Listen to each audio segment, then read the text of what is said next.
청년 강림절 선교 특강에 함께 하신 우리 성도님들을 주님의 이름으로 환영하고 축복합니다. 이제 다 함께 사도신경 하심으로 우리의 신앙을 하나님 아버지께 고백하겠습니다. 나는 전능하신 아버지 하나님, 천지의 창조주를 믿습니다. 나는 그의 유일하신 아들, 우리 주 예수 그리스도를 믿습니다. 그는 성령으로 잉태되어 동정녀 마리아에게서 나시고 본디오 빌라도에게 고난을 받아 십자가에 못 박혀 죽으시고 장사된 지 사흘 만에 죽은 자 가운데서 다시 살아나셨으며 하늘에 오르시어 전능하신 아버지 하나님 우편에 앉아 계시다가 거기로부터 살아있는 자와 죽은 자를 심판하러 오십니다. 나는 성령을 믿으며 거룩한 공교회와 성도의 교제와 죄를 용서받는 것과 몸의 부활과 영생을 믿습니다. 아멘. 다 함께 찬송가 39장으로 하나님께 찬송 올려드리겠습니다. 찬송가 39장입니다.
사랑이신 하나님 아버지, 인자하심으로 저희를 예배의 자리로 인도하여 주셔서 감사합니다.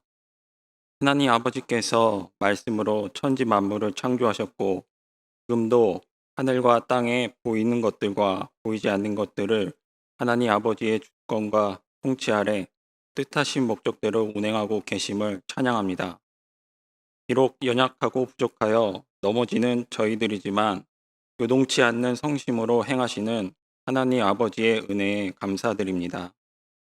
하나님 아버지, 저희들이 삶의 작은 영역에서도 하나님 아버지의 선하시고 기뻐하시고 온전하신 뜻이 무엇인지 알게 하시고 하나님 아버지의 사랑 안에서 거짓된 것과 참된 것을 분별하게 도와주옵소서.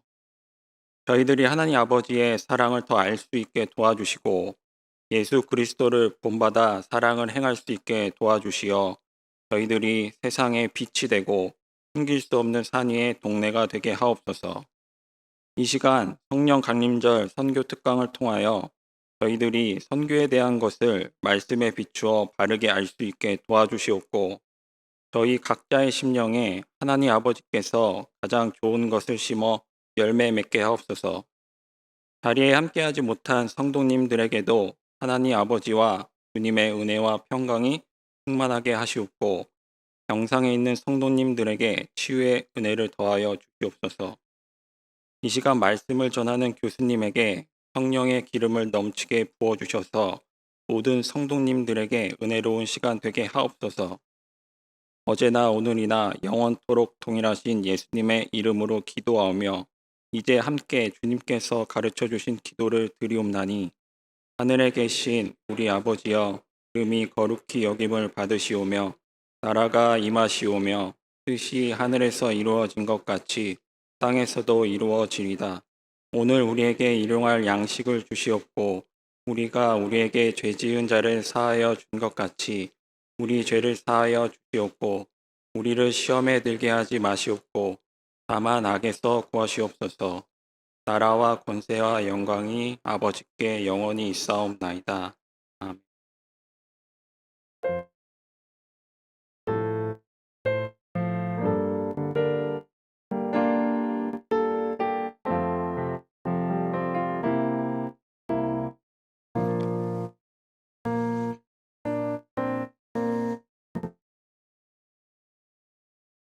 오늘 선교 특강을 위해서 귀한 강사님 오셨습니다. 장로회 신학대학교에서 선교 신학을 지도하시는 이병욱 교수님이십니다.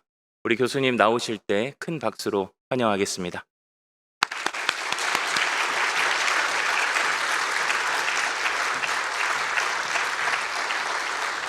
예, 박수로 환영해 주셔서 감사합니다. 제가 사실은 명성교회를 이주일 목사님하고 같이 공부할 때가 있었습니다. 그래서 이주일 목사님하고 공부할 때 이런 교회도 있구나. 약간 제가 가르치는 것이 좀 필요 없겠다 그런 마음이 있었거든요. 근데 다시 한번 그곳에 가보면 좋겠다 이런 마음이 있었는데 오늘 이 자리에 오게 되어서 너무나 개인적으로는 영광입니다. 특별히 우리나라 모든 나라, 하나님 나라 우모하, 저는 무슨 하와이 알로하 뭐 그런 건 줄 알았는데 그거 보고 이 카피라이터가 이 의원에 계시는구나. 그래서 저도 어디 가서 좀 써먹어야겠다 이런 생각을 하게 되었습니다. 너무나 이름이 예쁘고 그렇습니다. 특별히 오늘 이 자리에는 이렇게 특강을 등록하시고 들으신 분도 계시지만 특별히 또 요즘에 주일에 7시에 예배하는 교회를 제가 본 적이 없어요. 이 시간에 오신 분들은 적어도 선교랄지 또는 예배에 굉장히 관심 많으신 분들이기 때문에 같이 제가 나눈 이야기를 같이 나눠도 충분히 다 이해하실 수 있겠다 싶습니다. 그래서 오늘은 좀 편하게 제가 생각하는 또 여러분 교회와 함께 이 하나님의 어떤 꿈, 하나님의 마음에 대해서 같이 한번 나눠보았으면 좋겠습니다. 오늘 주제는 선교적 세계관입니다. 그래서 그 부분에 대해서 우리 같이 생각해 보려고 합니다. 이게 지금 나오고 있죠? 네. 첫 번째 여러분 앞에 나와 있는 지도가 어떻게 보이시나요? 네. 근데 여러분이 이제 유튜브로 중계되는지 모르겠지만 이거 화면을 확대해서 보시면 이 지도가 제대로 된 지도입니다. 그러니까 제가 작년에 이제 호주에서 이렇게 선교대회가 있어서 갔었는데 호주에서 이 지도는 바르게 된 지도예요. 그러니까 우리가 세상을 바라볼 때 북쪽이 꼭 위다, 남쪽이 아래다 하는 거는 이 북반구에 살고 있는 우리에게는 그게 맞지만 남반구에 살고 있는 사람에게는 남반구 쪽이 위로 가는 게 맞는 거죠. 그래서 여러분들이 저 지도의 글자를 보면 글자가 제대로 되어 있습니다. 그러니까 세상을 바라볼 때 세상을 바라보는 지도, 영어로는 매핑이라고 그러는데 우리 안에 세상을 바라보는 우리의 세계관이 작동하고 있는 거죠. 그러니까 우리 교회 안에서 우리가 세상을 바라보는 우리의 이해도 작동하고 있는 겁니다. 여러분들이 무엇이 먼저인지 또 세상을 바라볼 때 무엇을 먼저 해야 될지 그런 것 속에 여러분의 세계관이 작동하고 있는 거예요. 어떻게 무엇을 중심에 두고 있는지 어디가 출발점인지 이런 것들이 여러분 안에 있는 것입니다. 저는 이 질문을 한번 또 여러분에게 드리고 싶습니다. 여러분 한국이 선교지입니까? 예, 제가 우모화를 보고 이 교회에선 제가 하는 선교 내용들이 특별하진 않겠다는 생각이 하는데 어떤 분들 예라고 그러셨는데 한국도 선교지입니다. 옛날의 세계관으로 보더라도 우리가 보통 이제 복음화 유율이라고 얘기할 때 세례 교인이랄지 교회 등록 교인을 가지고서 얘기하는데 우리나라는 여전히 개신교만 보자면 실제로 교회에서 활동한 사람은 한 14%, 15% 잡습니다. 여전히 선교지죠. 그런데 우리 안에 선교 딱 생각했을 때, 선교란 말을 들었을 때 우리 안에 이미 어떤 생각을 많이 하고 있냐면, 선교하면 먼저 뭔가 바깥에 나가야 될 것 같은 생각이 우리 안에 굉장히 많이 잡혀 있습니다. 그게 우리가 그동안에 갖고 있던 우리의 매핑, 세계관인 겁니다. 그런 세계관을 가지고 우리가 접근을 하고 있는 거죠. 선교를 바라볼 때. 그러다 보니까 우리가 선교하면 우리에게 그려지는 그림들이, 이런 그림들이 이제 잠깐만요. 앞으로 가서 이런 그림들이 그려지는 거죠. 제가 옆에 여기 지도가 있어서 너무 좋은데, 이런 지도 혹은 이제 옆에 있는 사진처럼 뭔가 해외 현장에 나가서 이제 하는 선교, 저는 이 선교가 필요 없다는 얘기를 하려는 게 아니라, 이 선교가 굉장히 필요하지만 해외 선교는 전체 선교의 부분이라는 거죠. 해외 선교가 전부라고 생각하면 우리가 이렇게 전체 중에 일부만을 알고 있는 겁니다. 그러면 이런 이해가 어디서부터 왔는가? 그런 이해를 쫓아가 보면 바로 방금 전에 제가 잘못 넘겼었는데, 이제 이 지도가, 여러분 앞에 지도 보이시죠? 이게 어떤 지도냐면 로마가 지배했을 당시의 지도입니다. 로마. 여러분 기독교가, 여러분 여기서 이제 교회사 얼마 전에 이제 목요일 날 공부하신 분도 있지만, 언제 그 기독교가 로마 안에서 공인되었죠? 공적으로 인정을 받았습니까? 언제? 수준이 313년. 그리고 나서 391년, 2년에 기독교가 공인을 받았습니다. 이게 뭐가 어떤 의미가 있냐면, 국교화가 됐습니다.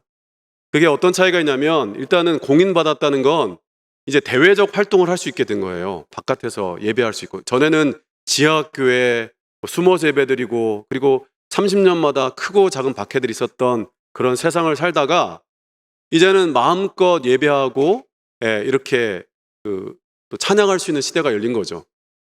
또 392년도에 기독교가 국교화됐다는 건, 태어나자마자 그 사람들은 뭐가 되는 거냐면 이제 기독교인이 되는 거예요.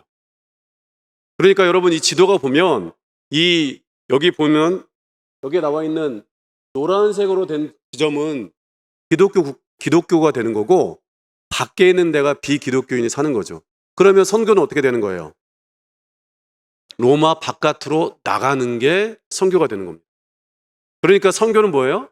해외로 나가야 되는 거예요. 단순하게 말씀드리자면. 이런 이해가 이때부터 작동하기 시작합니다. 선교는 국경 밖으로. 이렇게 생각하게 되는 거죠. 조금 더 구체적으로 그 상황들을 이제 세계관적으로 보면 이렇습니다. 기독교 세계 선교. 기독교 세계라는 건 로마가 이제 기독교인의 세상이 되었다는 말을 우리가 영어로 하면 크리스텐돔 혹은 기독교 세계라고 합니다. 이때는 어떤 일들이 이 안에 있었냐면, 이제는 태어난 사람이 뭐예요? 로마 시민인 동시에 뭐예요? 기독교인인 거예요. 그러니까 선교 자체가 이제는 국경 밖으로 나가는 게 선교가 된 겁니다. 그리고 그때 어떤 생각이 또 이 안에 작동했냐면, 모든 길은 어디로 통해요? 로마로 통하잖아요. 그냥 제가 학교에서 강의하는 느낌이네요. 다 알고 계시니까. 그 다음에 로마 현대 법의 토대가 되는 게 로마법이잖아요. 그러니까 그 당시에 어거스틴 같이 위대한 그런 성인도 되게 놀라운 표현을 했습니다. 어떤 표현을 했냐면, 로마를 침략한 이방 민족들을 향해서 비기독교인이라고 하지 않고 바바리안 뭐예요? 미개한 사람. 그러니까 로마는 문명 사회고 로마 밖에 있는 데는 비문명 사회다. 그러니까 선교는 뭐예요? 문명이 있는 곳에서 문명이 없는 곳으로 간다는 그런 생각이 있는 거죠. 그런 사고가 접근하게 되었고, 그 다음에 국경 밖으로 나간다는 게 쉬운 일이 아니죠. 여러분, 우리나라가 해외여행 자유화가 된 지가 사실은 한 세대 정도 된 겁니다. 그전에는 해외에 나가려고 그러면 뭐 지사 발령을 받든지 아니면 이렇게 유학을 가든지 특별하게 해외에서 초청받는 분명한 증서 있어야만이 나갈 수 있었는데, 이제 해외여행 자유화가 되면서 나가게 된 거죠. 이제 우리나라 현대사만 보더라도 그랬었던 거니까 예전에 로마 시대 보면 어떤 사람들이 국경 밖에 나가겠어요. 그러니까 선교를 한다는 건 해외로 나간다는 건 굉장히 특별한 사람들의 일이 된 거예요. 그러니까 우리가 선교를 생각할 때 굉장히 특별한 사람들이 선교한다라고 생각하는 그러한 생각이 우리 안에 자리 잡게 되는 거죠. 근데 또 하나 이제 안타까운 지점이 뭐냐면 이제 로마 자체가 자기네 세계를 기독교 국가로 생각하다 보니까 로마가 확장되는 게 뭐예요? 기독교가 확장되는 거예요. 근데 그러다 보니까 이제 정복 전쟁을 해가지고 나라가 확장되더라도 뭐가 되는 겁니까? 기독교가 확장되는 거니까 그거에 대해서 부정적으로 생각하지 못하는 거예요. 그냥 긍정적일 수, 어떻게든 구원받을 수 있다면 그럴 수도 있다는 생각이 작동하게 된 겁니다. 그래서 교회의 확장과 하나님 나라의 확장이 동일시했어요. 그러니까 교회가 이꼴 하나님 나라, 수학 공식처럼 교회 이꼴 하나님 나라가 됩니다. 교회가 하나님 나라. 이렇게 되다 보니까 이제 교회와 세상을 나누면서 이런 식으로 접근하는 방식으로 이제 우리 안에 선교랄지 교회를 이해하는 방식이 작동되었던 겁니다. 그래서 어떤 식으로 가는 거냐면 이제 교회와 국가가 함께 하면서 하나님 나라가 확장된다는 그런 식으로 생각한 겁니다. 그래서 나라는 식민 전쟁을 하고 선교사들은 그 선교지에 가서 선교하는 거죠. 여러분들이 알고 있는 유명한 선교사들은 대부분 다 그 나라가 식민지를 만들었던 곳에 가서 선교한 경우가 대부분 많습니다. 그거를 너무 자연스럽게 같이 그게 연동이 된 거예요. 그러니까 국가는 식민 전쟁을 하고 그걸 통해서 교회는 그곳에 가서 자기의 교회를 세우고, 이게 기본적인 그 서구 교회가 했던 선교 방식이에요. 그러면 한국 교회를 보면 우리나라가 독특한 게 뭐냐면 우리나라의 경험은 일본이 우리나라를 식민지화했잖아요. 그러니까 우리는 서구 선교사들이 우리에게 어떤 사람이에요? 은인이 된 거예요. 굉장히 좋은 사람이 된 겁니다. 그런데 여러분, 아시아랄지 아프리카의 대부분의 국가들은요, 누가 식민지화 시켰어요? 서구 유럽의 그런 국가들이 자기네 나라를 식민지화했기 때문에 교회에 다니는 사람들은 괜찮지만 교회를 다니지 않는 사람들은 우리나라가 일본을 싫어하는 것처럼 굉장히 기독교 국가를 싫어합니다. 굉장히 싫어요. 그냥 싫은 거예요. 여러분, 일본하고 가위바위보 해서 이겨야 돼요, 져야 돼요? 무조건 이겨야 되잖아. 그런 마음이 진짜 있는 겁니다. 그래서 우리나라 초기에 선교사들이 해외 현장에 가서 왜 한국 선교사들이 환영받았냐면 우리는 힘이 없으니까, 우리는 대단한 국가에서 온 것처럼 느껴지지 않으니까, 자기들하고 똑같은 그런 수준에서 우리하고 같이 있다고 생각하니까 한국 선교사님들이 선교할 때 굉장히 오픈 마인드로 접근하는 겁니다. 쟤네 나나. 그러니까 우리나라가 어떻게 사는지 모르니까, 적어도 유럽은 아니니까 자기네랑 비슷하고 생각한 거예요. 오늘날처럼 막 유튜브가 발달돼가지고 한국이 어떻게 사는지 이런 걸 모르니까 이런 상황 가운데서 이제 생각을 하고 있던 거죠. 이게 우리가 그동안에 갖고 있던, 여러분 대부분이 갖고 있는 선교에 대한 우리의 어떤 세계관 혹은 마인드셋입니다. 선교는 해외에 나가는 거야. 선교는 잘 사는 나라에서 못 사는 나라, 더 발달된 나라에서 못 사는 나라로 가는 거야. 이런 식의 사고방식들, 우리 안에 그게 너무 자연스럽게 작용하고 있죠. 근데 여러분, 선교란 말의 어원이 뭐냐? 그걸 한번 살펴봐야 됩니다. 선교가 뭐냐?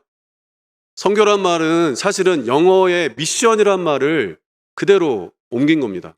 영화 미션 임파서블 보신 분들 계시잖아요. 그때 그 미션이에요.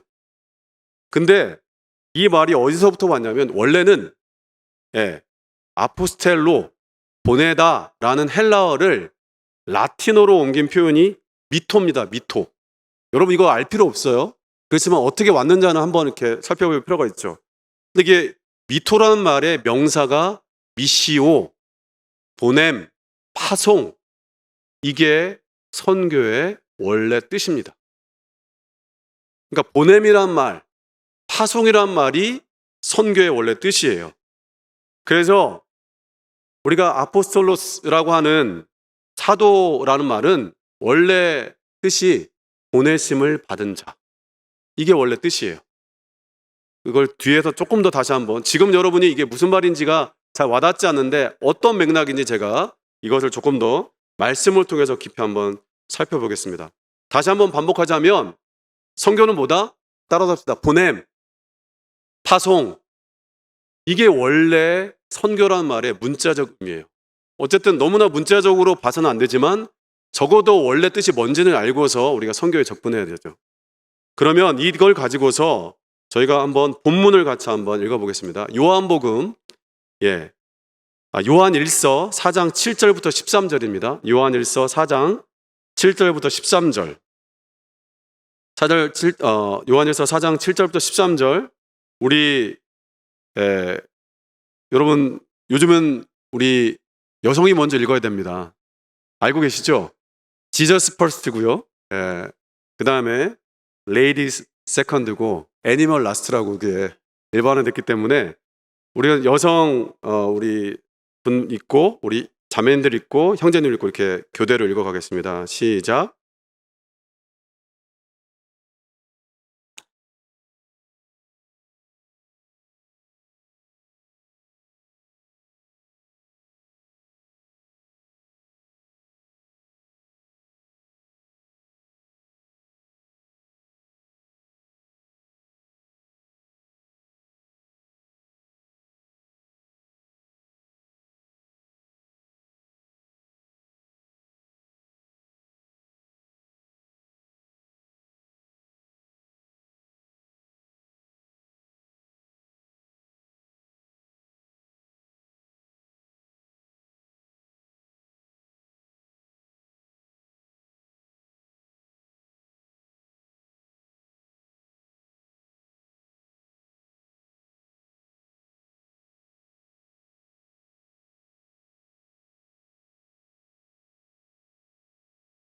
같이 읽겠습니다.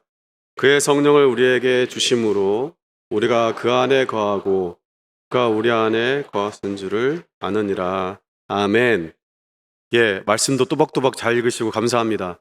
다시 앞부분으로 가서 조금 더 이 말씀을 굉장히 깊이 있게 봐야 되는데, 자, 뭐냐면 우리가 아까 보냄, 파송이란 말이 뭐라고요? 선교라고 그랬잖아요.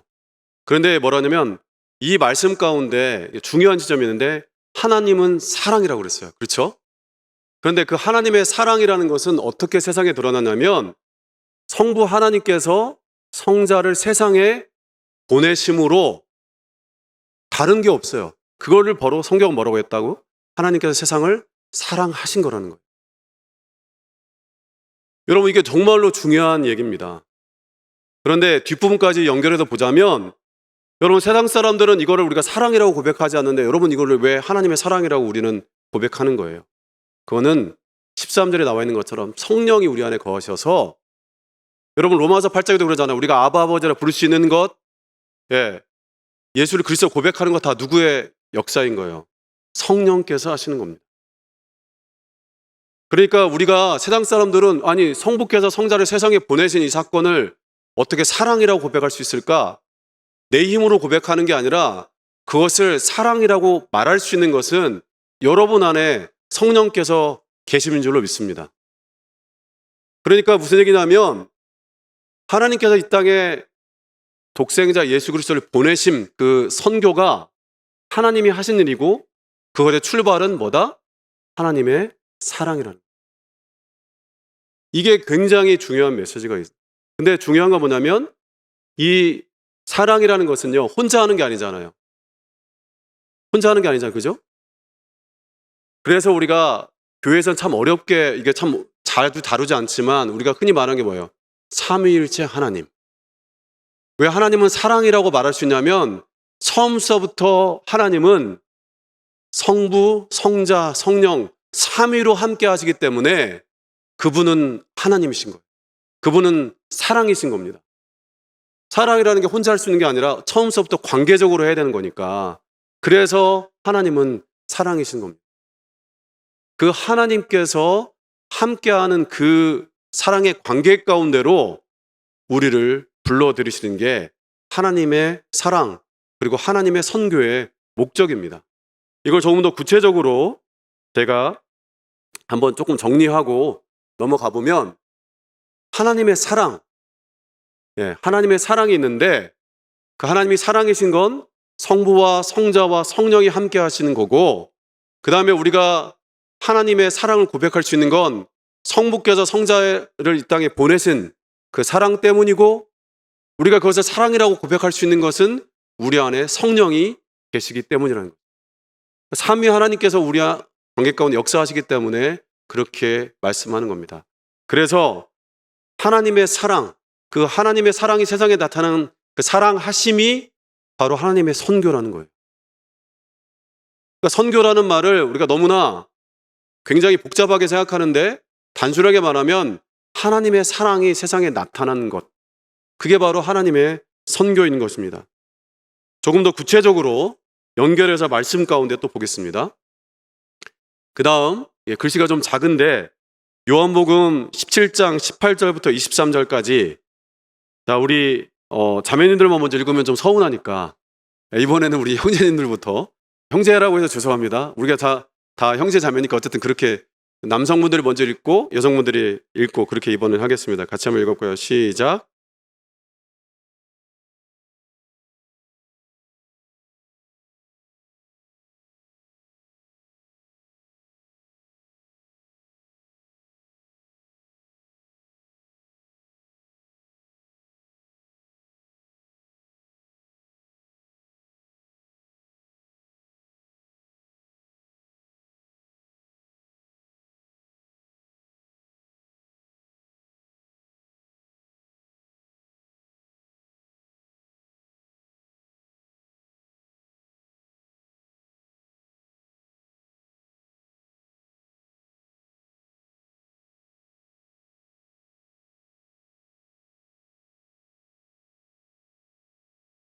같이 읽겠습니다. 곧 내가 그들 안에 있고 아버지께서 내 안에 계시어 그들로 온전함을 이루어 하나가 되게 하려 함은 아버지께서 나를 보내신 것과 또 나를 사랑하심 같이 그를 선하신 것을 세상으로 알게 하려 함이로소이다.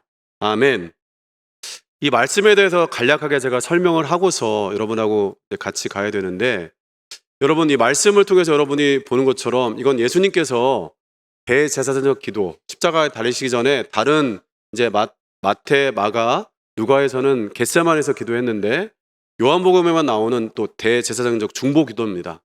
여기서 굉장히 중요한 말씀이 나와 있는데, 이건 바로 나와 있는 것처럼 저는 가장 먼저 우리가 봐야 될 게 우리 21절 말씀 같이 한번 읽어볼까요? 같이 읽겠습니다. 시작. 아버지여, 아버지께서 내 안에, 내가 아버지 안에 있는 것 같이 그들도 다 하나가 되어 우리 안에 있게 하사 세상으로 아버지께서 나를 보내신 것을 믿게 하옵소서. 아멘. 여러분, 우리가 하나님의 형상으로 지어졌다는 걸 알고 계시죠? 예. 여러분, 하나님의 형상으로 지어졌다는 것은 하나님께서 세상을 지으셨을 때 보기에 좋았더라, 그 마음, 그 느낌을 우리가 동일하게 누리기를 원하셨던 겁니다. 여러분이 단풍 든 산 위에 올라가거나, 그리고 눈 덮인 그러한 산 위에, 그리고 아무것도 없는 것 같은 사막에조차도 여러분이 정말로 달빛 비친 사막을 보면 그냥 그 모습을 보면서 여러분 안에 감탄사가 내뱉어지는 거죠. 와! 여러분, 그렇게 우리를 하나님의 형상으로, 하나님께서 당신과 같은 그런 기쁨과 영광을 우리를 누리도록 우리를 창조하셨다고 성경은 약속하고 있습니다. 그래서 우리를 하나님의 형상이라고 그래요. 그런데 우리가 죄를 지음으로 말미암아서 우리가 뭘 잃어버린 거예요? 바로 하나님의 형상을 잃어버린 거예요. 우리가 어떻게 살아가야 될지, 우리가 어떻게 기쁨을 누리는지, 행복한지를 잃어버린 겁니다. 그러면 예수님께서 이 땅에 오신 가장 첫 번째 목적은 뭐냐면, 우리가 잃어버렸던 바로 그 하나님의 형상을 회복하는 겁니다. 근데 그 하나님의 형상을 회복하는 가장 중요한 목적이 뭐냐면, 바로 하나님과의 관계 가운데로 우리를 회복하는 거예요. 여러분, 왜 하나님 나라가 하나님 나라예요? 거기에 생명나무가 있고 거기에 나중에 뭐 좋은 보석들이 있어서 하나님 나라입니까? 하나님이 거기에 계시니까. 그럼 에덴 동산이 여러분 왜 꿈꾸는 그런 좋은 곳이에요? 아담과 하와가 하나님과 대화하고 하루하루를 살아가는 일상이 거기에서 이루어졌지 않습니까? 얼마나 우리가 꿈꾸는 모습이에요. 여러분 안에 꿈꾸는 소망이 뭡니까?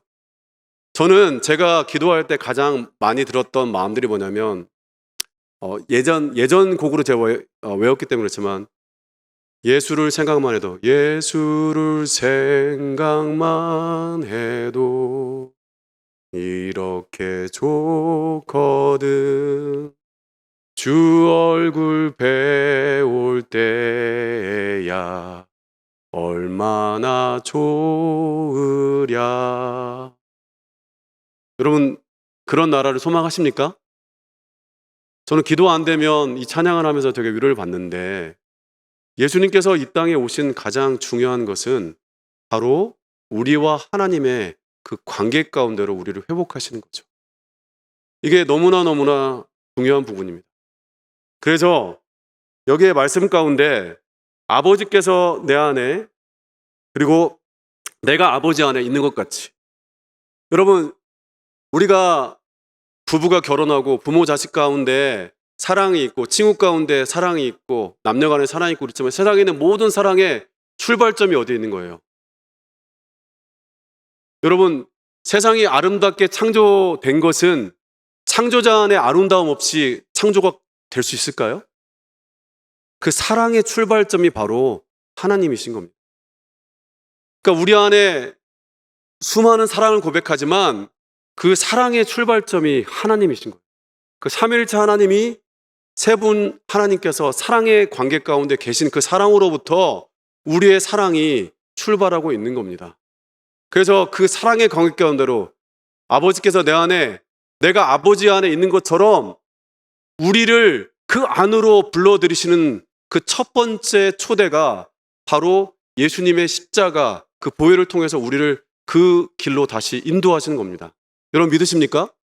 그게 성경이 말하는 복음이에요. 그런데 놀라운 사실은 뭐냐면 자 보세요. 그들도 다 하나가 되어 우리 안에 있게 하사 그 다음이 더 재밌습니다. 이렇게 나와 있어요. 세상으로 아버지께서 나를 보내신 것을 믿게 하옵소서. 뭘 했어요? 안 했어요? 나가서 전했어요? 안 전했어요? 아무것도 안 했어요. 그런데 우리의 존재 자체가 그냥 빛나는 거예요. 여러분 너희는 세상의 소금이다. 너희는 세상의 빛이다 그럴 때 그 빛이라는 말 자체가 우리는 처음에 의무처럼 다가오는데 우리가 모세가 시내산에서 하나님을 만나고 나왔을 때 그 얼굴에 광채를 띠는 것처럼 우리가 하나님과의 관계 가운데 있으면 우리의 얼굴 가운데 우리의 삶 가운데 저절로 빛이 나게 되어 있습니다.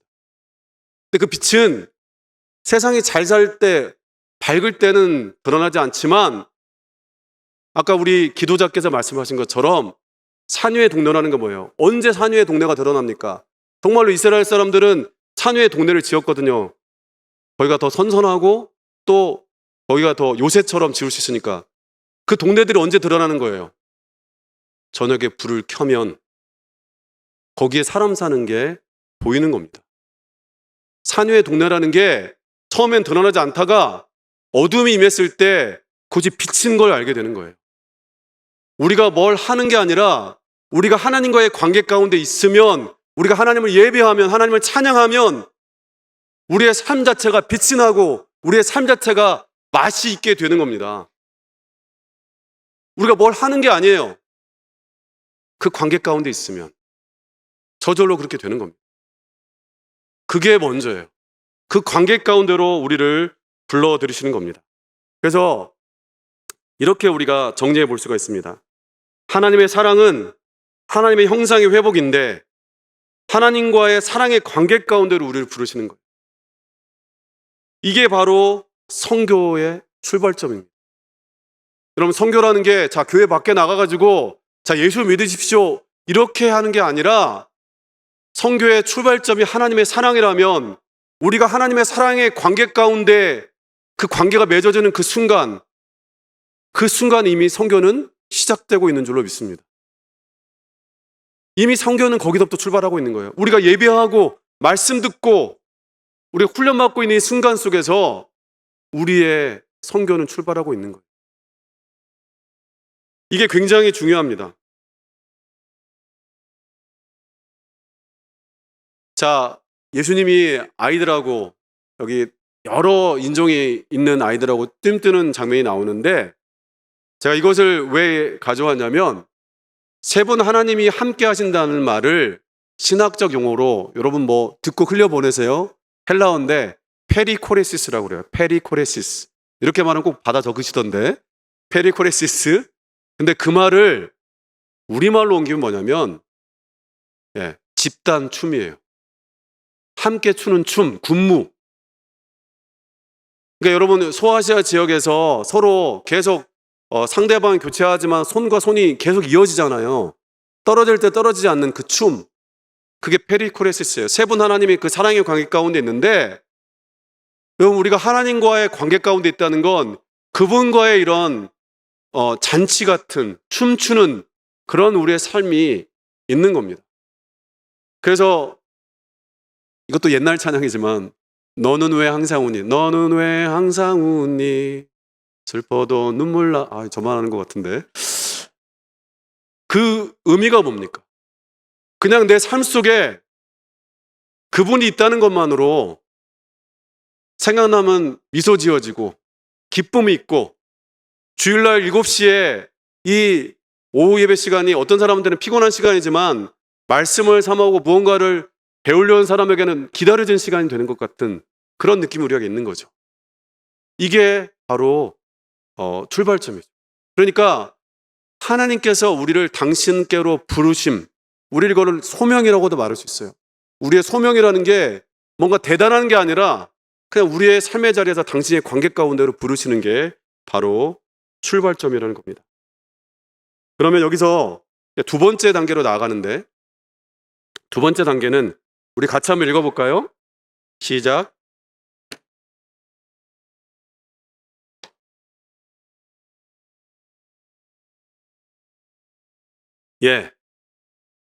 여러분 콜링 없이 샌딩 없습니다. 그러니까 다르게 표현하면 여러분이 모르는 하나님을 여러분이 전할 수 없어요.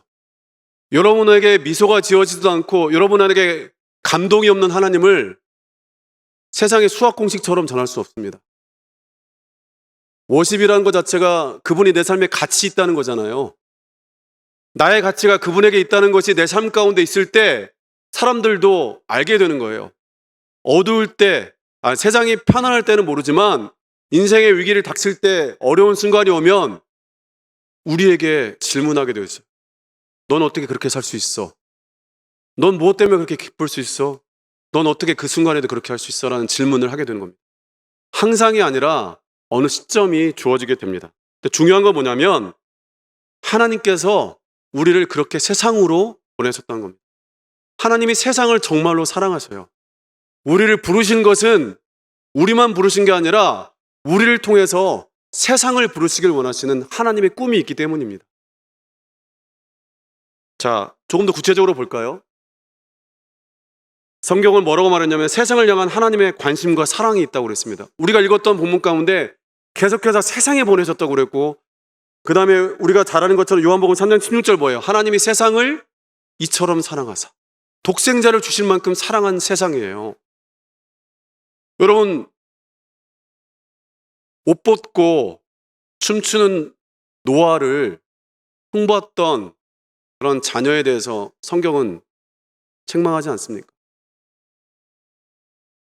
헐벗고 또 옷 벗고 춤추고 있지만 그 모습을 통해서 불쌍히고 긍휼한 마음을 품고 나아가는 게 하나님의 마음인 줄로 믿습니다.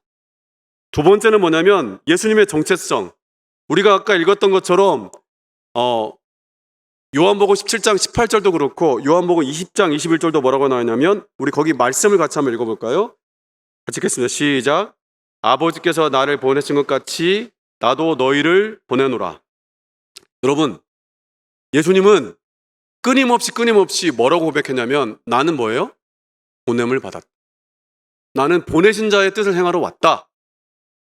그것이 본인 앞에 특별히 요한복음 읽어보면 계속해서 그 말씀을 하는 겁니다. 그래서 여기에 뭐라고 말씀하고 있냐면 아버지께서 나를 세상에 보내신 것처럼 우리도 어떻게 해요? 너희도 세상에 보낸다는 거죠. 여기 너희는 제자도 되고 교회도 되고 오늘날 믿고 있는 모든 사람도 포함하는 겁니다.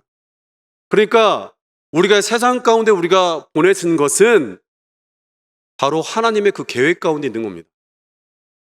우리를 구원하신 것은요, 우리를 구원하는 데 끝나는 것이 아니라 세상을 구원하기 위함입니다.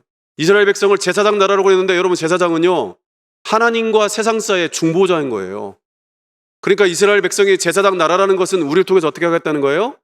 세상을 불러 들이시겠다는 거죠. 베드로전서 2장 9절에 너희는 왕 같은 제사장이라고 말할 때 그 부르심 앞에 우리가 서 있다는 것은 우리를 통해서 부르실 하나님의 백성, 하나님의 잃어버린 사람들이 있다는 게 하나님의 마음인 겁니다. 그래서 우리 교회의 정체성은 세상으로 보냄받은 자예요. 우리가 교회에서 우리가 모여서 이렇게 예배하고 하나님 만나고 우리가 부름 받았는데 우리를 부르신 이유가 뭐예요? 우리를 세상에 보내시기 위해서 우리를 부르신 줄로 믿습니다. 그 목적을 위해서 우리를 부르신 것입니다. 그래서 아까 제가 말씀드렸던 것처럼 사도란 말의 뜻이 뭐냐? 바로 보냄을 받은 자, 세상으로 보낸 거예요. 그러니까 교회의 정체성은 우리가 부름받았다는 그 출발점으로부터 다시 세상으로 나가는 거죠.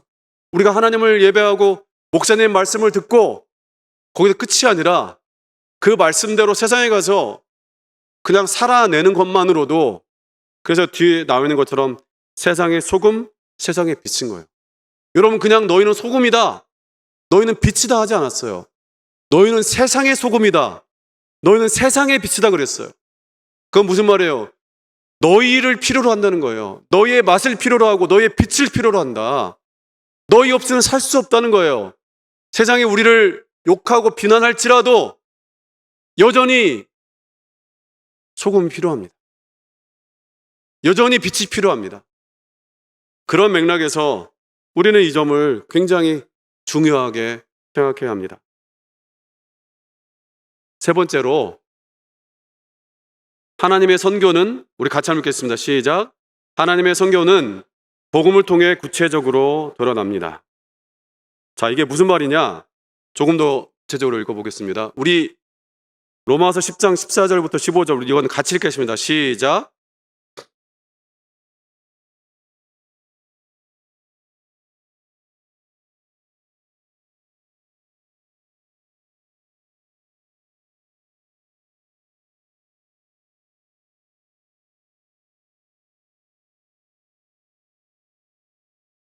아멘.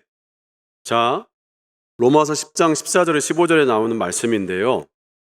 이 말씀을 잘 보면 우리가 이렇게 역으로 가보면 알 수가 있습니다. 그러니까 우리가 지금 믿음을 갖고 있다는 거죠. 그렇죠? 근데 우리의 믿음이라는 건 어디서부터 왔다는 거예요? 들음 없이 믿음이 나지 않는다는 거죠. 그렇죠? 근데 그 들음이라는 건 어디로부터 왔다는 거예요? 전파하는 자가 있었어야 된다는 거죠. 여러분, 어쨌든 우리나라에 언더우드 선교사랄지 선교사님들이 이 땅에 왔기 때문에 여러분 오늘 이 시간에 여러분이 여기서 예배할 수 있는 겁니다. 여러분 믿으십니까? 여러분 그게 역사적 사실이에요. 그런데 더 중요한 건 뭐냐면 보내심을 받지 않았으면 어찌 전파를 해요? 우리가 오늘 말씀을 통해서 누가 보내신 거예요? 하나님께서 보내신 줄로 믿습니다. 보내심 뭐예요? 선교. 선교 없이는 우리가 믿을 수 없다는 거예요. 근데 그 설교의 출발점은 누구다? 하나님이라는 거죠. 그 선교는 뭐다? 하나님의 사랑이라는 거죠. 근데 이게 뭐하고 연결되어 있냐면 좋은 소식을 전하는 자들의 발휘함과 같더라. 이 좋은 소식이란 말에 헬라어는 유앙겔리온입니다. 유앙겔리온이 바로 뭐냐? 따라합시다. 복음. 복음. 이게 어디에 나와 있는, 너무 좋습니다. 이게 바로 이사야서 52장 7절에 나와 있는 말씀. 복음이란 말이 정확하게 구약에 나와 있는 본문이 바로 이사야서 52장 7절의 말씀인데 우리 같이 한번 읽겠습니다. 시작. 좋은 소식을 전하며 평화를 공표하며 복된 좋은 소식을 가져오며 구원을 공포하며 시온을 향하여 이르기를 내 하나님이 통치하신다 하는 자의 산을 넘는 발이 어찌 그리 아름다운가. 아멘. 여러분, 여기서 이제 이게 어떤 수사적 표현인데 같은 표현을 계속해서 변화시키면서 표현하고 있어요. 좋은 소식이란 말이 원래 헬라어로는 뭘로 옮겼냐면 유앙겔리온이라고 했습니다. 그 유앙겔리온이 뭐냐? 평화라는 거예요. 평화. 또 복음은 또 뭐다? 구원이라는 거예요. 그런데 그렇게 해서 맨 마지막에 중앙에 보다 따라서 내 하나님이 통치하신다. 내 하나님이 통치하신다. 여러분, 복음을 요약하라면, 단순하게 말하면 내 하나님이 통치하신다는 거예요. 우리가 주님 안에 있다. 영어로 하면 in Christ, I pray in Jesus name 할 때 in이라는 표현 쓰잖아요. 그때 in이란 말, 주 안에 있다. 그 말에 다른 표현은 뭐냐면 바로 내가 주님의 통치 안에 있다는 겁니다. 그냥 수사적 표현이 아니에요. 사도 바울이 뭐라고 표현하냐면 세상의 권력이 이 세상의 모든 사람들의 죽음까지도 잡을 수 있는 것처럼 말하지만 내가 하나님의 통치 안에 있다 라고 말하는 게 바로 내가 in Christ, 주 안에 있다 그 표현입니다. 여러분, 주님 안에 있다고 여러분이 느끼신다면 여러분의 삶이 하나님의 통치 아래 있다는 것을 여러분이 믿고 계신 겁니다.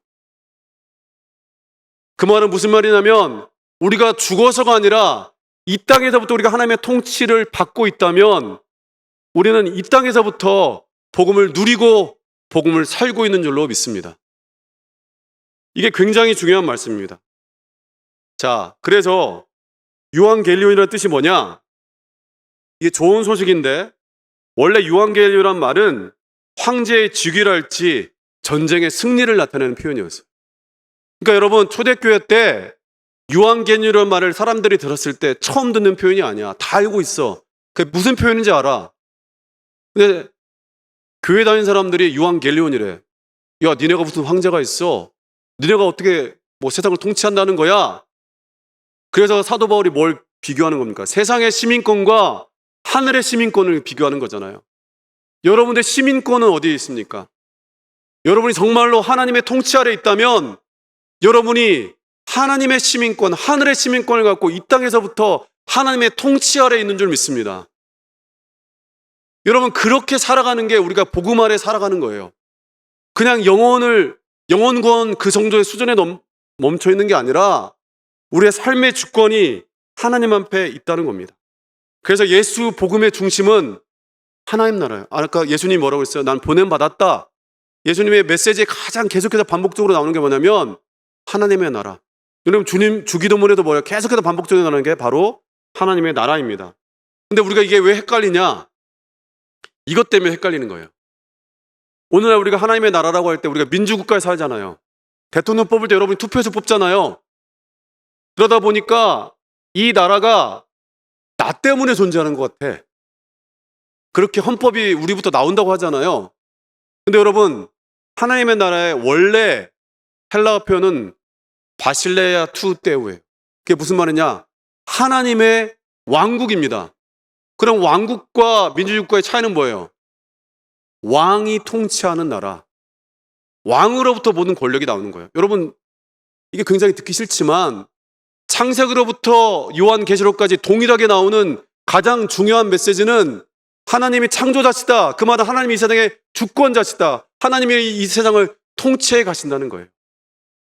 그 통치하신 하나님이 그 모든 권위와 권력을 내려놓고 십자가에 죽으셨기 때문에 그게 사랑이고 은혜가 되는 줄 믿습니다. 그렇게 대단하신 하나님께서 우리를 위해서 십자가에 독생자를 보내신 겁니다. 그래서 중요한 건 바로 주권이 하나님께 있다는 거예요. 여러분이 하나님 복음을 믿는다는 건 우리가 그분의 통치 아래 산다는 거예요. 내가 예수 안에 있다? 여러분, 궁극적으로는 그게 뭐예요? 지나 보면 다 하나님의 뜻 안에서 모든 것이 합력해서 하나님이 좋은 게 우리에게 좋은 거죠. 그걸 지금은 모르지만 그것을 경험해 가는 겁니다. 그래서 이거를 좀 더 구체적으로 보면 이겁니다. 하나님의 나라는 하나님의 왕되심, 하나님의 주되심, 하나님의 다스리심을 경험하는 거예요. 기도가 깊어질수록 우리의 기도는 단순해집니다. 하나님, 나를 다스려 주옵소서. 그분의 통치 앞에 우리의 삶을 내려놓는 거예요. 오늘도 나를 인도해 주십시오. 오늘도 나를 이끌어 주십시오. 그래서 주님의 기도가 강력한 영적인 권위가 있는 기도예요. 그럼 기도하기 힘들 때 여러분 주님의 기도를 계속해서 반복하십시오. 여러분 그보다 더 큰 기도, 더 파워풀한 기도가 어디 있습니까? 안 되면 주님 도와주십시오. 이 말 그 자체가, 주님이라는 말 자체가 모든 우리의 복음의 메시지를 다 담고 있는, 정말로 그분을 우리가 주님이라고 통치자라고 고백한다면 그 기도 가운데 엄청난 힘이 있는 거죠. 그래서 하나님께서 이 땅에 독생자 예수 그리스도를 보내신 것은 우리가 하나님의 형상으로 회복되기 위함인데, 회복돼서 어떻게 사는 건가? 하나님의 통치 아래 살아가는 겁니다. 이거 쉽죠? 되게 단순한데 복음은 되게 어려운 걸 말하는 게 아니라 단순한 걸 말하는 거예요. 우리가 하나님께서 이 땅에, 하나님의 선교라는 게 성부 하나님께서 예수 그리스도를 이 땅에 보내신 그게 하나님의 선교인데, 그것을 우리가 하나님의 사랑하고 고백하는 게 하나님의 선교인데, 그 목적은 뭐다? 하나님의 나라, 하나님의 통치하심을 드러내는 거예요. 이게 굉장히 중요한 부분입니다. 이것이 우리에게 있을 때, 여러분 우리나라, 모든 나라, 하나님 나라 게임 끝. 정말입니다. 저는 진짜 제가 이거를 보고 이 교회 내가 와야 될 의미가 있나? 이미 다 알고 계신데, 하지만 여러분 중요한 것일수록 반복하는 거니까 조금의 디테일을 제가 더 하려고 이 자리에 온 겁니다. 그래서 마지막에 제가 좀 더 덧붙이고 싶은 게 뭐냐면, 하나님께서 선교적이시라면, 하나님께서 사랑이시라면, 하나님께서 세상을 사랑하시는 하나님이라면 교회도 선교적이어야 되고, 세상을 향해서 사랑을 품어야 되고, 세상에 잃어버린 영혼을 향해서 여전히 긍휼의 마음을 품고 존재해야 된다는 겁니다. 그게 바로 명성교회, 우무화 교회, 바로 선교적 교회라는 거예요. 우리 교회가 그런 교회 되어야 할 줄로 믿습니다. 여러분이 지금까지 잘 오셨는데 어떤 분은 알고서 그렇게 해온 분도 계시고, 근데 어떤 분은 그냥 목사님이 하니까 따라온 분도 계신데, 오늘부터는 조금 더 알고 그렇게 했으면 좋겠어요. 근데 여러분 분량에 맞게, 여러분 지금 하나님의 부르심 앞에 여전히 다시 헤매고 있다면 그 부름 앞에 서는 것도 중요한 일입니다. 왜냐하면 그 하나님의 부르심 앞에 서는 것도 선교의 중요한 지점이니까. 내가 하나님의 사랑을 느끼지 못하는데, 고백하지 못하는데 어떻게 할 수 있겠어요? 그래서 우리는 예배하고 전하고 다시 예배하고 전하고, 이 삶의 하나님 나라에 가기까지는, 계속 영원한 하나님 나라를 경험하기까지는 이 삶을 계속해서 반복하는 거예요. 왜? 우리는 육신을 입고 부족하니까. 우리가 얘기했던 걸 조금 더 정리해 보겠습니다. 이런 겁니다. 하나님의 선교는 뭐냐? 하나님께서 선교의 주체이시다. 선교는 하나님이 해가시는 거예요. 왜냐하면 하나님의 사랑의 주체가 하나님이시기 때문입니다. 우리는 누굴 용서하고 누굴 용납할 수 있는 존재가 아니에요. 우리는 죄인이니까. 우리는 그분 때문에 정말로 수만 달란트 빚진 것을 탕감받았기 때문에, 그 은혜 때문에 우리가 다른 사람을 사랑하고 품을 수 있는 겁니다. 내가 대단해서가 아니라 우리 주님의 은혜 때문에. 우린 여전히 부족하지 않습니까? 그런 맥락에서. 두 번째로는 하나님께서 우리 교회를 세상으로 보내시기 위해 부르셨다는 거예요. 여러분을 오늘 또 이렇게 예배하고 말씀 듣고 특강 듣겠는데, 여러분 혼자 배부르고 여러분 혼자 윤기 있는 삶 살고 그렇게 살려는 게 아니라, 여러분을 이 땅 어딘가로 누군가로 보내기 위해서, 믿지 않는 여러분의 형제 자매, 여러분의 직장의 동료들, 내가 말로는 전하지 못하지만 그들을 품고 기도라도 할 수 있도록 그들을 사랑하는 마음으로 여러분 보내신 거예요. 세 번째, 교회는 하나님의 선교를 섬기기 위해 세상으로 보냄받은 공동체라는 거죠. 여러분, 우리가 존재하는 이유는 세상을 위해서입니다. 그것을 여러분 잊지 않으셔야 돼요. 예수님께서 이 땅에 보냄받았을 때 세상으로 보냄받았지 그냥 온 게 아니잖아요. 그렇죠? 우리가 그 부르심의 방향을 따라 우리도 같이 가야 하는 줄로 믿습니다. 이 보내심은 하나님과의 사랑 그리고 교회 공동체의 사랑으로부터 출발한다는 거죠. 아까 요한복음 17장에서 말한 것처럼 우리가 예배하는 모습, 우리가 사랑하는 모습 자체가 세상을 향한 증거예요. 여러분, 내가 뭔가 가서 말로 해야 된다는 그 자체, 우리가 말로 누군가를 전해서 그 사람이 복음을 믿게 되는 건 그 전에 수많은 사람들의 믿음의 사람들의 흔적이 그 사람에게 있었기 때문인 줄로 믿습니다. 명성교회가 지역사회에서 열심히 혹은 해외 선교 나가서 이렇게 저렇게 활동했기 때문에 다른 교회가 그곳에 가서 저는 복음을 전했을 때 그 사람이 예수를 믿게 되는 겁니다. 같이 가는 거예요. 그 과정 없이 갑자기 예수 믿게 되지 않습니다.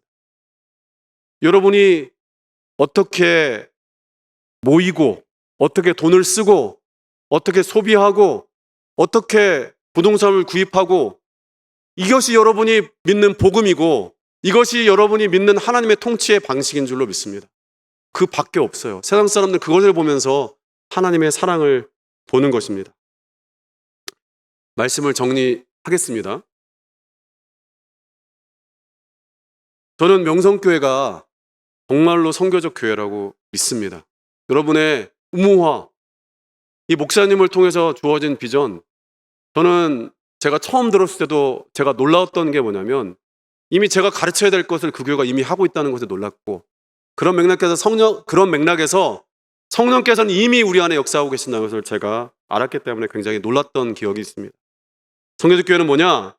세상에서 행해지는 하나님의 선교를 섬기고자 하는 교회, 하나님의 사랑을 섬기고자 하는 교회, 그게 바로 선교적 교회입니다. 쉽게 표현하면 여러분, 바로 명성교회예요. 교회는 이 건물이 아니라 예배하고 있는 여러분이 바로 이 교회인 줄로 믿습니다.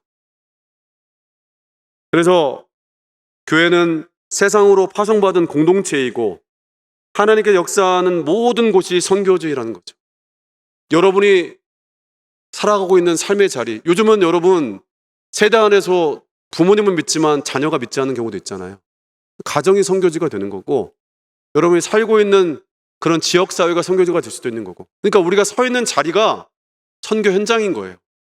선교지가 저 멀리 있는 게 아니라 하나님께서 역사하시는 모든 곳이 선교지입니다.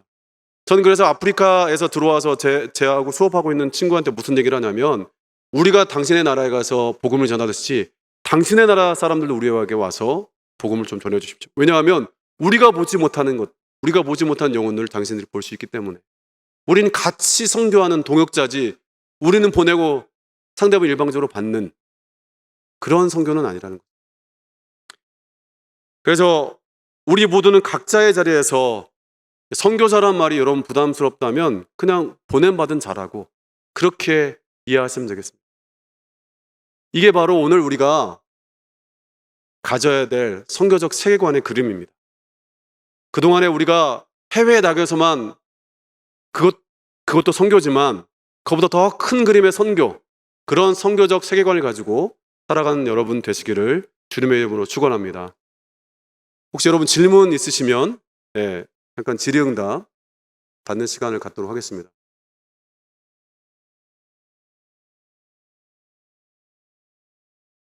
제가 너무 잘했거나 뭔 소리 하신지 모르셨거나 둘 중에 하나인데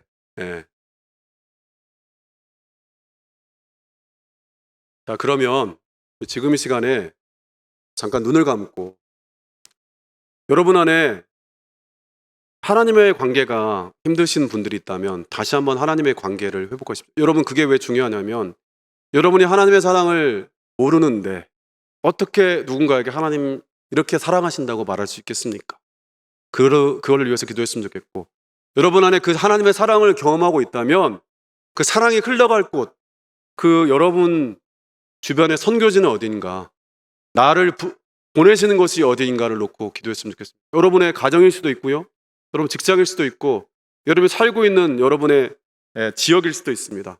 여러분 그것을 놓고 기도했으면 좋겠고, 특별히 우리 선교학교를 하는데 학교의 중요성은 중요한 것일수록 계속해서 반복해서 중요한 것을 계속해서 곱씹어야 됩니다. 우리 성교학교가 정말 주님 안에서 은혜 받을 수 있도록 우리 한 2, 3분 정도 기도한 다음에 제가 기도하도록 하겠습니다.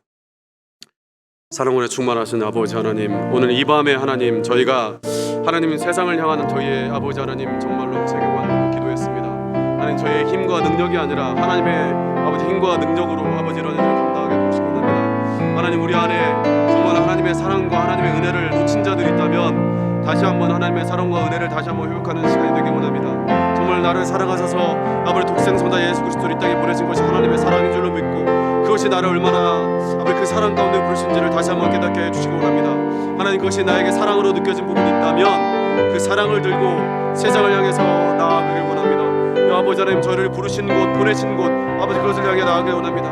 하나님, 우리 가정에 믿지 않는 자들이 있습니다. 하나님, 그들을 위해 품고 기도하게 도와주시고 하나님, 내가 살고 있는 지역에서 믿지 않는 이웃을 위하여서 같이 기도하길 원합니다. 하나님, 그들을 품고 그들의 이름을 부르며 아버지 정말 우리의 존재 자체가 아버지 하나님 소금으로서 빛으로서의 맛을 드러내면서 그렇게 할 수 있도록 도와주시옵소서. 아버지 하나님, 우리 직장에서 아버지 하나님 그러한 일들을 감당하게 도와주시고 하나님, 우리 보내신 그 어느 곳에도 하길 원합니다. 하나님, 우리 교회가 섬기는 우리 해외 선교지에서 주님 함께 하시고 그 선교사님들과 그 모든 과정 가운데 함께 하길 소망합니다. 하나님 도와주시고 붙잡아 주시옵소서. 하나님 인도하여 주시옵소서. 하나님 감사합니다. 사랑받을 수 없는 자로 너무나 큰 사랑을 주셨는데 하나님, 우리가 그것을 하나님의 사랑이라고 하나님의 은혜라고 고백할 수 있는 것이 저희의 힘과 능력이 아니라 성령 하나님의 내주하심임을 다시 한번 고백합니다. 하나님, 우리 안에 하나님과의 관계가 소원해진 사람이 있다면 다시 한번 그 관계를 회복할 수 있도록 주님 축복하여 주시옵소서. 하나님, 명성교회를 복 주셔서 정말 이 안에 예배하는 것, 훈련받는 것, 교육받는 것이 정말로 하나님 보시기에 아름다운 하나님 나라를 이루어갈 수 있도록 주님 축복하여 주시옵소서. 그래야 해서 정말 명성교회가 고백하는 것처럼 우리나라 모든 나라 하나님 나라 될 수 있도록 주님 축복하여 주옵소서. 정말 하나님의 통치하심을 기다리며 기대하며 소망하는 그러한 우리가 되길 소망합니다. 하나님, 우리를 보내신 곳을 저희가 믿음으로 보길 소망합니다. 가정입니까? 우리의 이웃을 향해서입니까? 우리의 직장입니까? 아니, 필리핀 아니면 터키 또 열방을 향해서입니까? 하나님, 그 부르심의 그 목적을 따라 저희를 다시 한번 세상으로 보내 주옵소서. 하나님, 저희를 인도하여 주시옵소서. 하나님, 저희와 함께하여 주옵소서. 이 모든 말씀 예수님의 이름으로 기도드립니다. 아멘.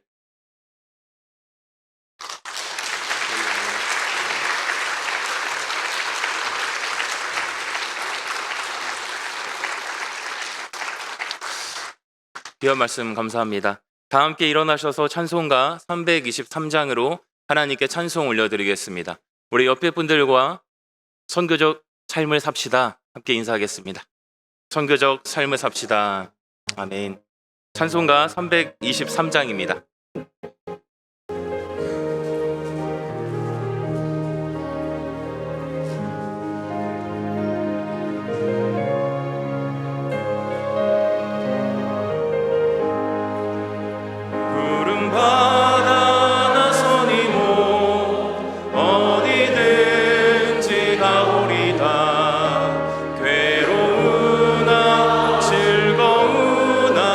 주만 따라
빛도 없이 감사하며 섬기리다.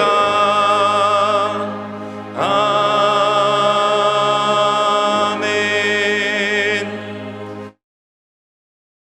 우리를 부르시고 보내시는 거룩하신 하나님 아버지, 하나님의 선하신 계획 가운데 우리를 자녀 삼아 주시고 아버지를 예배하며 주님의 사람으로 살아가게 하심에 감사를 드립니다. 주님의 뜻을 따라 믿음으로 살기로 다짐하는 저희의 삶을 축복하여 주시고 하나님의 선교에 날마다 동역하며 주님의 사랑과 은혜를 전하게 하옵소서.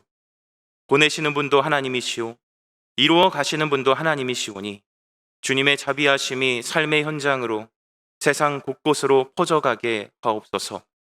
자비로우신 아버지 하나님, 주님의 사랑을 힘입어 이 시간 귀한 예물을 구별하여 드립니다.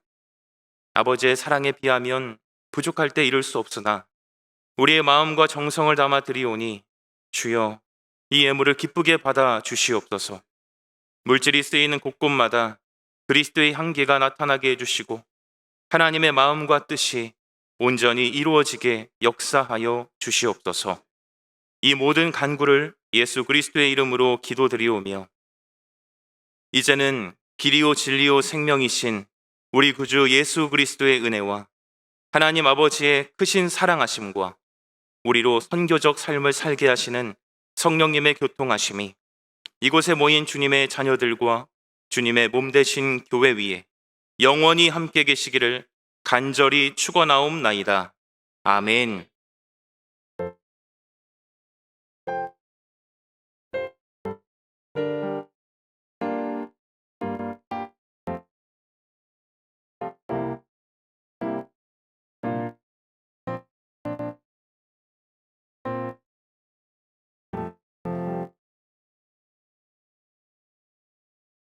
성령 강림절 선교 특강을 마쳤습니다. 내일 새벽에도 뵙겠습니다. 안녕히 가십시오.